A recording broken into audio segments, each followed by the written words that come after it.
Mainit ang sitwasyon ngayon sa Middle East dahil sa lumalalang tensyon sa pagitan ng Amerika at Iran na tila papunta na sa seryosong bakbakan. Sa nakalipas na mga araw, nagpadala na ang Pentagon ng kanilang mga pinakamalalakas na kagamitang pandigma tulad ng mga malalaking barkong aircraft carrier at mga fighter jets malapit sa teritoryo ng Iran.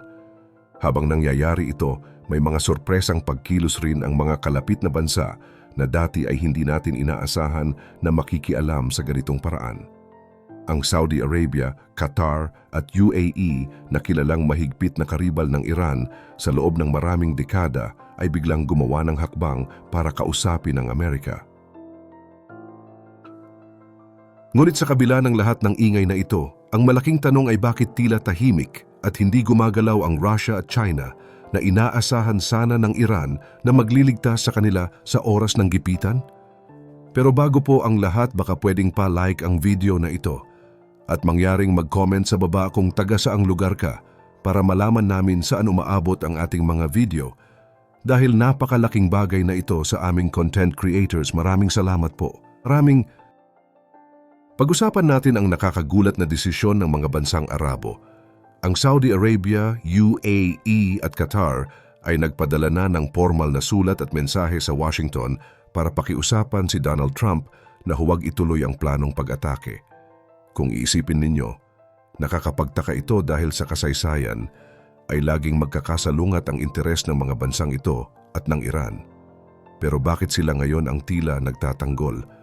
Ang katotohanan ay hindi dahil naging magkaibigan na sila, kundi dahil sa matinding takot para sa kanilang sariling ekonomiya.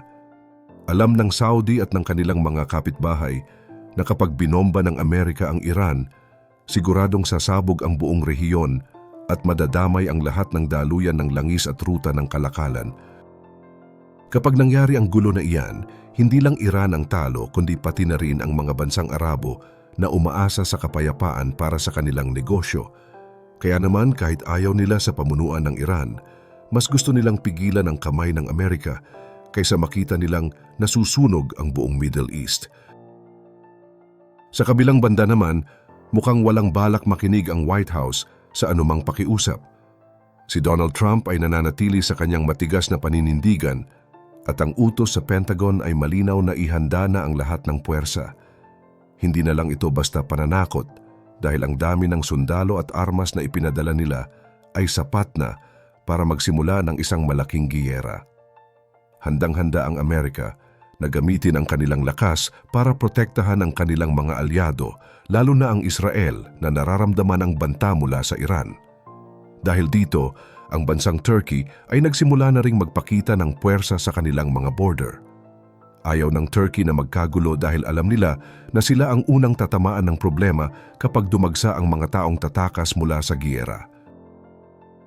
Pero ang pinaka nakakalungkot na bahagi para sa Iran ay ang tila pagtalikod sa kanila ng Russia at China. Habang papalapit ang panganib, ang dalawang makapangyarihang bansa na ito ay tila nakamasid lang sa malayo at walang ginagawang konkretong hakbang para protektahan ang Tehran.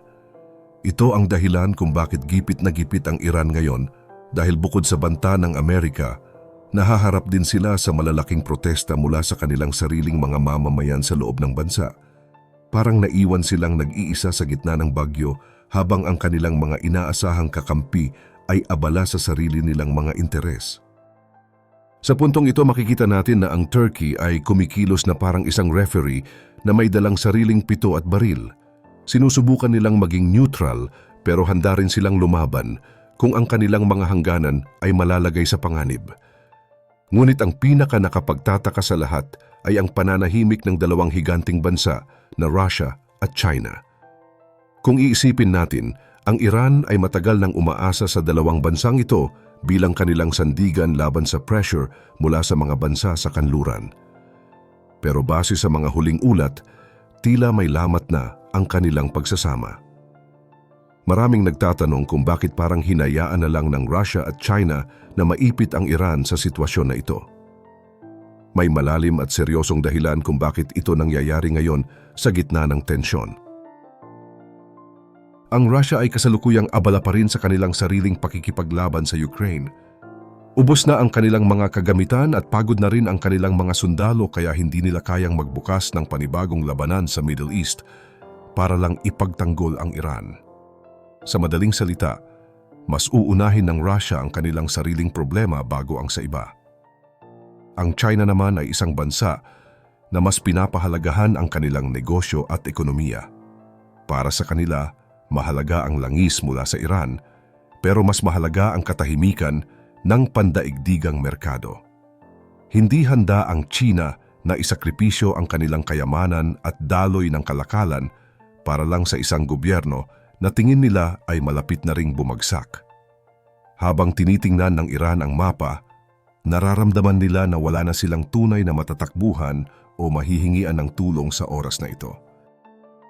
Dahil dito, ang Iran ay nahaharap sa dalawang magkaibang laban na sabay na nangyayari.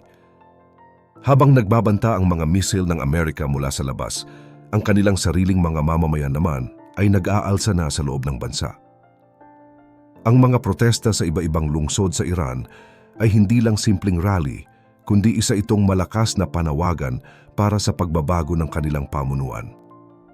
Gumagamit na ng dahas at mahigpit na pag-aresto ang gobyerno ng Iran, pero lalo lang nitong pinapalakas ang galit ng mga tao. Ang Amerika naman ay mabilis na sinasamantala ang pagkakataong ito sa pamamagitan ng psychological warfare. Naglabas na sila ng pahayag na kakampi sila ng mga mamamayan ng Iran at hindi ang gobyerno ang kanilang kinikilala. Sa madaling salita, pinapalambot muna nila ang loob ng bansa bago nila tuluyang pasabugin ang labas nito. Kung mapapansin ninyo, ang timing ng lahat ng ito ay hindi aksidente dahil ang usaping ito ay parang isang laro ng chess kung saan ang bawat galaw ay may malalim na kahulugan. Ang pagpapadala ng mga sundalo ng Amerika ay hindi lang para manakot kundi para masiguro na kapag tuluyang bumigay ang gobyerno ng Iran dahil sa mga protesta, handa na silang pumasok at kontrolin ang sitwasyon base sa gusto nila. Magkakaalam, share ko lang story ko. Dumating ako sa point na isang income lang hindi na sapat para sa pamilya ko. Kaya naghanap ako ng extra income at oo, marami rin akong pinagsisihan na online courses at online materials. Pero may natutunan ako. Dahil doon, unti-unting guminhawa ang buhay ko. May savings na, may bahay, may sasakyan, at nakakapag-travel abroad. Kaya gusto ko lang i-share ang mga nakatulong sa akin. Inipon at compile ko lahat ng online course at online materials na alam kong makakatulong din sa iyo. Litan ang link sa description at comment section. Ang Russia at China naman ay tila naghihintay lang kung sino ang mananalo bago sila muling makialam sa usapan. Ngayon, baka itanong ninyo kung bakit nga ba kailangan nating makialam o magbigay ng pansin sa gulong ito na libo-libong kilometro ang layo sa atin. Ang katotohanan ay kapag tumaas ang presyo ng langis sa Middle East dahil sa giyera, lahat tayo rito sa Pilipinas ay direktang makakaramdam ng epekto niyan. Ang bawat pagsabog na posibleng mangyari sa Tehran ay katumbas ng dagdag na presyo sa bawat litro ng gasolina sa ating mga gasolinahan na magpapataas din sa presyo ng ating mga bilihin. Bukod pa riyan, libo-libo ring mga kababayan nating OFW ang nagtatrabaho sa rehiyon na iyon at ang kanilang buhay ay malalagay sa matinding panganib kung hindi titigil ang tensyon. Ito ang realidad ng modernong panahon dahil walang sino man ang ligtas kahit gaano kapakalayo sa lugar ng labanan. May isa pang anggulo na dapat nating bantayan at ito ay ang papel ng bansang Israel. Habang ang buong mundo ay nakatingin sa tapatan ng Amerika at Iran, ang Israel naman ay tahimik lang na naghahanda sa isang tabi. Sa totoo lang, sila ang pinakamalaking makikinabang sa tuwing humihina ang Iran. Ang bawat protesta at gulo sa loob ng Iran ay pabor sa kanila dahil ang isang magulong Iran ay hindi makakapokus sa pagsuporta sa mga grupong kalaban ng Israel. Ang kalamangan sa usaping ito ay nasa panig na ngayon ng Amerika at ng kanilang mga alyado. Sa katunayan, ang himpapawid sa paligid ng Iran ay nagsisimula na ring ideklara na hindi na pwedeng daanan ng mga commercial flights. Kapag ang mga sibilyang eroplano ay umiiwas na sa isang lugar, ibig sabihin lang nito ay nakakaamoy na ang mga military intelligence ng paparating na malaking gulo. Inilalaan na ang langit para sa mga fighter jets at mga drones na handang sumalakay anumang oras. Sa gitna ng lahat ng ito, sinusubukan pa rin ng Iran na magpakita ng lakas sa pamamagitan ng kanilang mga military drill o pagsasanay ng hukbo. Pero aminin natin na sa harap ng modernong teknolohiya ng Amerika at sa kawalan ng suporta mula sa Russia at China, ang Iran ay nasa dehadong posisyon. Ang tanging alas na lang nila ay ang kanilang lokasyon at ang banta na sasaraduhin nila ang Strait of Hormuz, kung saan dumaan ang malaking bahagi ng langis sa buong mundo. Pero ang tanong ay kaya ba nilang gawin iyon kung pati ang China ay magagalit sa kanila kapag naantala ang supply ng langis? Maaari nilang piliin ang huling paraan kung saan handa nilang sirain ang lahat, pati ang kanilang sarili, dahil wala na silang mapuntahan. Ang susunod na mga linggo ay magiging napakadelikado para sa lahat. Hindi magpapadala ang Amerika ng libu-libong tropa sa disyerto para lang tumambay. Ang bawat galaw ni Trump ay nakaplano para sa isang layunin at iyon ay ang tuluyang pagpapaluhod sa gobyerno ng Iran.